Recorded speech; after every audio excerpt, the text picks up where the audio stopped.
अक्सर लोग समझते हैं कि याजूज और माजूज कोई राक्षस हैं या एलियंस हैं, लेकिन हकीकत यह है कि वो इंसान ही हैं। सही बुखारी की हदीस और तारीख बताती है कि वो हजरत नूह अलैहिस्सलाम के बेटे याफिस की औलाद में से हैं। यानी नसब के एतबार से वो हमारे और आपके भाई हैं, लेकिन फितरत के एतबार से वो जमीन के सबसे बड़े फसादी हैं। उस दौर में दो पहाड़ों के बीच बसी हुई बस्तियों का हाल ये था कि जब याजूज माजूज पहाड़ों के पीछे से निकलते तो तबाही मचा देते। वो खेतों को जला देते, जानवरों को जिंदा खा जाते और जो इंसान सामने आता उसे बेरहमी से कत्ल कर देते।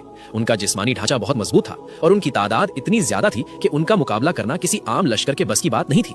लोग खौफ के साए में जी रहे थे कि तभी वहां आमद हुई एक मसीहा की। वो मसीहा थे हजरत जुल्करनैन रज़ियल्लाहु अन्हु। अब यहाँ एक बहुत बड़ा सवाल आता है, क्या वो नबी थे या बादशाह? ज्यादातर उलमा और मुफस्सिरीन की राय है कि वो नबी नहीं बल्कि एक नेक और आदिल बादशाह थे जिन्हें अल्लाह ने विलायत का मकाम दिया था।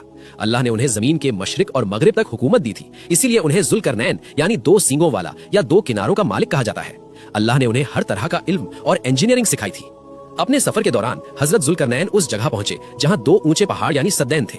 वहां के लोगों की जबान बहुत अजीब थी, लेकिन किसी तरह उन्होंने बादशाह को अपना दर्द समझाया। उन्होंने कहा, ए जुल्करनैन, याजूज माजूज ने हमारी नाक में दम कर रखा है। हम आपको अपना सारा पैसा यानी टैक्स खराज देने को तैयार है, बस आप हमारे और उनके बीच एक दीवार खड़ी कर दीजिए। जरा गौर कीजिए, एक दुनियादार बादशाह होता तो कहता लाओ दौलत, लेकिन हजरत जुल्करनैन ने फरमाया, मां मक्कन्नी फीही रब्बी खैर, जो इख्तियार मेरे रब ने मुझे दिया है वो तुम्हारे पैसों से कहीं बेहतर है। मुझे तुम्हारी दौलत नहीं चाहिए, मुझे तुम्हारी शारीरिक मेहनत चाहिए। और फिर शुरू हुआ दुनिया की सबसे मजबूत दीवार बनने का काम। हजरत जुल्करनैन ने सिर्फ ईंट पत्थर की दीवार नहीं बनाई, उन्होंने उस दौर में मटेरियल साइंस का इस्तेमाल किया। स्टेप नंबर 1, उन्होंने हुक्म दिया कि जुबर अल हदीद यानी लोहे की बड़ी बड़ी सिल्लियां लाओ और उन्हें पहाड़ों के बीच भर दो। स्टेप नंबर 2, जब लोहा भर दिया गया तो उन्होंने कहा कि अब आग धोको। सैकड़ों हजारों लोगों ने मिलकर आग जलाई, यहाँ तक कि वो लोहा आग की तरह लाल हो गया। स्टेप नंबर 3, जब लोहा गर्म होकर फैलने लगा तो उन्होंने उस पर कितरा यानी पिघला हुआ तांबा डलवाया। साइंस कहती है कि जब लोहे की सुराखों में तांबा भर जाता है तो वो एक ऐसा एलॉय यानी मिश्र धातु बन जाता है जिसे काटना या तोड़ना लगभग नामुमकिन होता है। और इस तरह वो दोनों पहाड़ आपस में जुड़ गए और एक सपाट, चिकनी और फौलादी दीवार खड़ी हो गई। कुरान सूरह कहफ आयत नंबर 97 गवाही देता है, फिर ना तो वो उस पर चढ़ने की ताकत रखते थे और ना ही उसमें सुराख यानी होल कर सकते थे।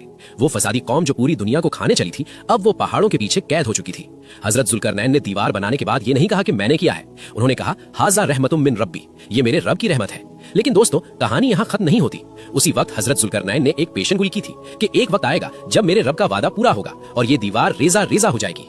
आज हजारों साल बीत चुके हैं। हदीस में आता है कि वो रोज उस दीवार को खोते हैं। तो सवाल ये है कि अगर वो रोज खोते हैं तो अब तक बाहर क्यों नहीं आए? क्या दीवार कमजोर हो चुकी है? और वो कौन सा एक लफ्ज है जो जिस दिन उन्होंने बोल दिया उस दिन वो हमारी दुनिया में दाखिल हो जाएंगे?